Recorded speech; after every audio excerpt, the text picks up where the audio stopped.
بسم اللہ الرحمن الرحیم الحمد للہ رب العالمین والصلاة والسلام علی سید المرسلین وعلی آلہ واصحابہ اجمعین۔ ناظرین، آج جمعہ 12 جمادی الاولی 17 دسمبر کو Taqwa the Islamic way YouTube channel میں آپ کا خیر مقدم ہے۔ چینل کی ہفتہ وار خصوصی پیشکش جمعہ نامہ کے ساتھ میں مشیر احمد القاسمی آپ کی خدمت میں حاضر ہوں۔ آج جمعہ نامے کا عنوان ہے ہمارا سماج اور ہماری ذمہ داری۔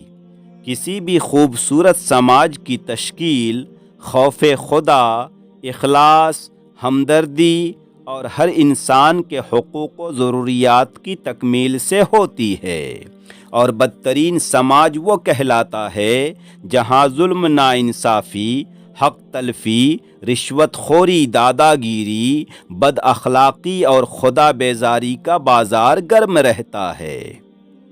شہری سماج کے لیے تو وہاں کے اخبارات، ٹیلی ویژن اور سوشل میڈیا آئینہ ہوتے ہیں جن میں ہم اس سماج کا خوبصورت یا بدصورت چہرہ دیکھ سکتے ہیں، لیکن اگر ہمیں گاؤں دیہات کا سماجی چہرہ دیکھنا ہے اور یہ جائزہ لینا ہے کہ ہمارا سماج کتنا اچھا اور کتنا خراب ہے، تو ہمیں یہاں کی کورٹ کچہریوں، پولیس تھانوں اور مقامی سیاستدانوں کی کوٹھیوں کی سیر کرنی چاہیے۔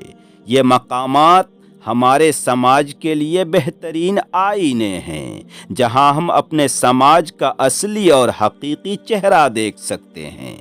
آج کورٹ کچہریوں، پولیس تھانوں اور لیڈروں کے درباروں میں اکثر معاملے مسلمانوں کے ہی ملیں گے۔ وجہ ظاہر ہے کہ مسلم سماج میں اختلاف، انارکی، دشمنی، حق تلفی، دلالی، دادا گیری اور ظلم و ناانصافی کی اتنی کثرت ہو گئی ہے کہ ایک مظلوم، بے بس، غریب اور کمزور انسان کو اپنی جان، اپنی عزت اور اپنا مال بچانے کے لیے مجبوراً کورٹ کچہری، پولیس تھانہ اور سیاسی لیڈر کے دربار ہی واحد پناہ گاہ لگتے ہیں۔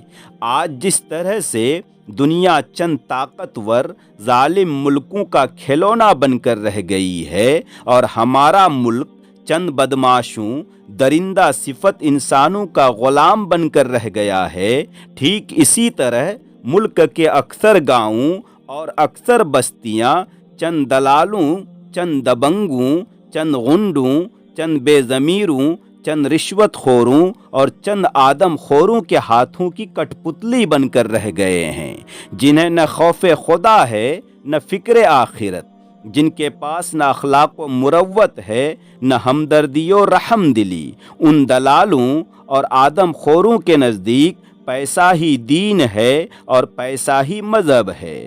پیسوں کی خاطر یہ کسی بھی حد تک جا سکتے ہیں اور کسی بھی حد تک اتر سکتے ہیں، چاہے انہیں کسی کی ٹوپی اتارنی پڑے یا کسی کی پگڑی اچھالنی پڑے، کسی غریب کی ہڈیاں توڑنی پڑے یا کسی کمزور کی ہڈیاں بیچنی پڑے۔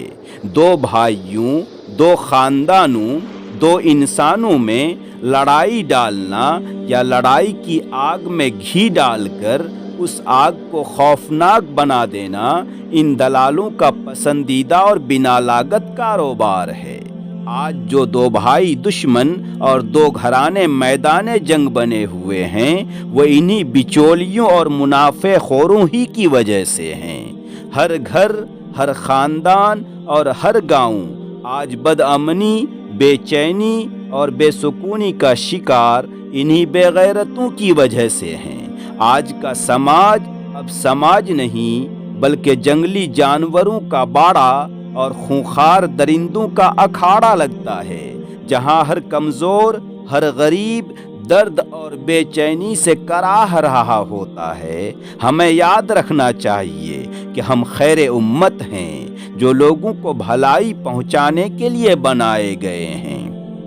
ظلم و ناانصافی اور ہر قسم کی برائی کو مٹانے کے لیے پیدا کیے گئے ہیں۔ ہمیں ہمارے نبی نے حکم دیا ہے کہ من رأى منکم منکرا فلیغیرہ بیدی فإن لم یستطع فبلسانہ فإن لم یستطع فبقلبہ وذلک اضعف الایمان، یعنی تم میں سے جو شخص بھی کسی برائی کو دیکھے تو اسے چاہیے کہ وہ اس کو اپنے ہاتھ سے روکے، اگر اس کی طاقت نہ ہو تو اپنی زبان سے روکے، اگر اس کی بھی طاقت نہ ہو تو اس برائی کو اپنے دل میں برا سمجھے، اور یہ ایمان کا ادنا درجہ ہے۔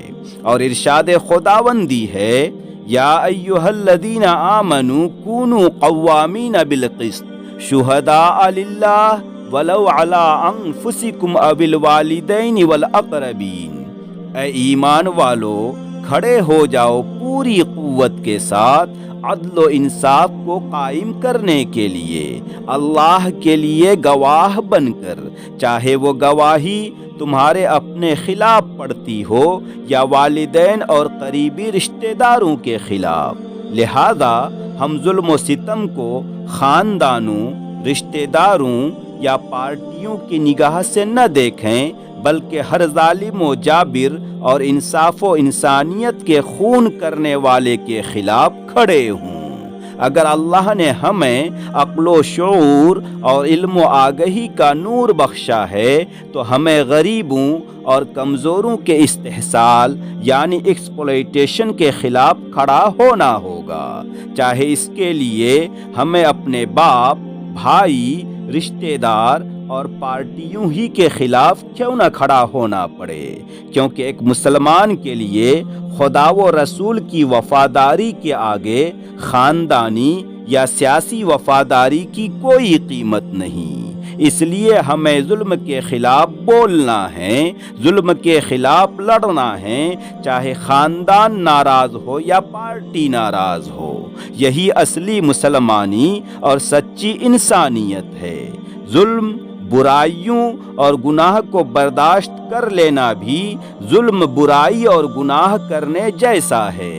ساحر لودھیانوی نے کہا ہے، ظالم کو جو نہ روکے وہ شامل ہے ظلم میں، ظالم کو جو نہ روکے وہ شامل ہے ظلم میں، قاتل کو جو نہ ٹوکے وہ قاتل کے ساتھ ہے۔ اور بقول پروین شاکر، ظلم سہنا بھی تو ظالم کی حمایت ٹھہرا، ظلم سہنا بھی تو ظالم کی حمایت ٹھہرا، خاموشی بھی تو ہوتی ہے پشت پناہی کی طرح۔ آپ دیکھ رہے تھے تقوی دا اسلامک وے یوٹیوب چینل۔ اب اپنے دوست مشیر احمد القاسمی کو دیجیے اجازت۔ اللہ ہم سب کا محافظ ہو اور ہمارے معاشرے کا محافظ ہو۔